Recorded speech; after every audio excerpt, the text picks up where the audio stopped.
So magandang araw mga kasiyasat at tayo muli nagbabalik dito sa Angat, Bulacan. At doon sa na-feature ko na bahay dito sa Marungko, Angat, Bulacan, ay ang status niya ngayon ay wala na daw. May nag-comment sa akin na nag-iba na raw yung bahay. So pupuntahan natin siya uli at titingnan natin kung totoo yung nangyari doon sa bahay na na-feature natin. So samahan niyo uli ako sa aking pagsisiyasat dito sa Angat, Bulacan.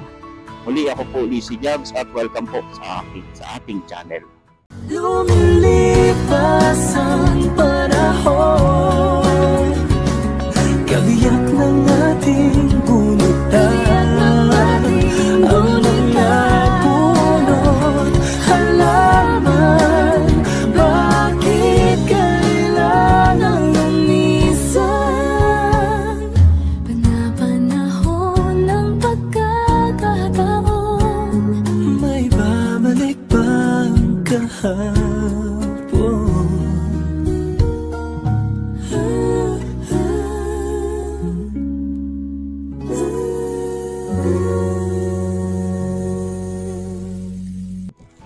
So yun, nandito tayo ngayon sa Marungko. Napasok na tayo ng tinatawag nilang Kalye Villarama. So doon makikita natin yung Villarama Ancestral House at saka yung Casa Flor de Lisa. Ngunit yung Villarama Ancestral House, sabi nga doon sa nag-comment sa akin sa unang vlog ko, ay wala na daw at nagiba na o giniba na. Kaya yun yung pupuntahan natin ngayon at titingnan natin kung talagang totoong giniba na. Yung Villarama Ancestral House, yun ay pagmamayari ng maraming magkakamag-anak dito sa Kalye Villarama o Marungko Street. So hindi lang siya isang may-ari, kundi marami silang nagkakamag-anak na nagmamayari nun o pinamana sa kanila. So dito napakaganda, no? Napakalinis ng kanilang lugar, tapos meron pang palayan, talagang nature ka, kung nature lover ka, eh hindi ka tawag dito, hindi ka maiiba sa lugar na to. So ito na yung Villarama Street, binabaybay na natin.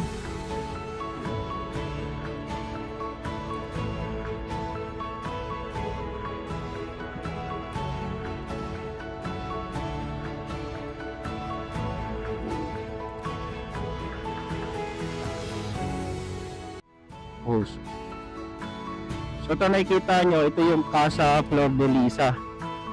Ayan, isang doktor ang nagmamay-ari niyan. At ito rin, marami ring ancestral houses dito na makikita. So ito yung kanilang simbahan at ang eskwelahan.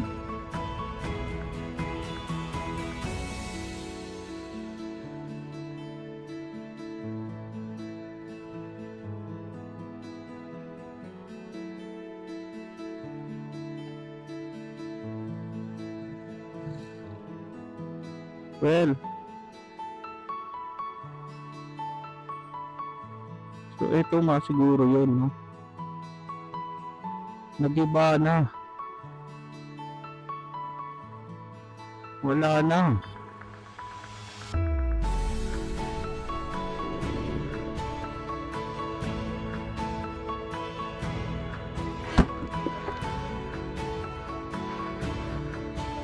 Magandang hapon, sir. Wala na yan, sir? Ancestral house dito? Wala na po? So dinala dun sa Akusar. Binili pala, no? Oo nga. Hindi, napuntahan ko po siya nung last year. Ano po? Ay, hindi po. Ano po ako, nagbablog po ako ng mga ancestral house. So, napuntahan ko to. Ngayon, binalikan ko kasi may nag-comment nga doon na nagiba na daw or giniba na. So, yung pala, dinala na siya sa Casa Akusar sa Bataan. Nabili na po yung lupa.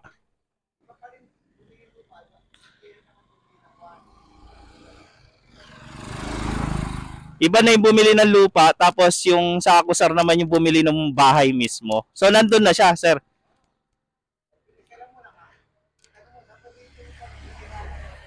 Opo. Sir, pwedeng mag-video lang dito sa labas? Hindi. Dito lang ako sa labas. Salamat po. Hindi. Papakita ko lang, sir, na wala na. Okay. Salamat po. So, ito yung dating Bilyarama na nakatayo mismo rito. Mga ancestral house. Ganda. So dinala na nga siya doon sa Bataan at ipinagbili na yung bahay. Pero itong lupa ay pribadong pagmamay-ari na ng isang individual. So yun. Isa ring magandang balita kasi nakakatuwa dahil yung na-preserve yung lumang bahay at inilalagay sa lugar kung saan pwede pa nating makita. Kagaya doon sa Bataan. So sabi ni Sir, si Sir din ay mayroong ancestral house. So, ito rin yung katabi ng Bilyarama Ancestral House. Bilyarama Ancestral House doon. Ito yung kay Sir Aris Cunanan Ancestral House. So, sabi niya is this house is made of 90% Nara. So, kasabay din siya na naitayo ng Bilyarama na 100 years plus na.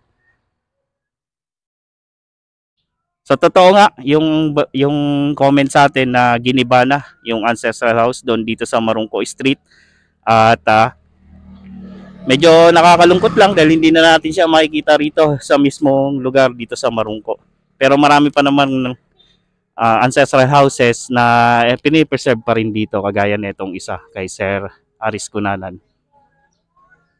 So maraming salamat sa inyo sa aking pagsama ninyo sa akin dito sa Marungko Street. Muli ako po ulit si Jabs at bye-bye. Lumilipas ang panahon, kabiyak ng ating gunutan, ang mga punot halaman, bakit kailangan lumisan? Panapanahon ng pagkakataon, may babalik bang kahapon?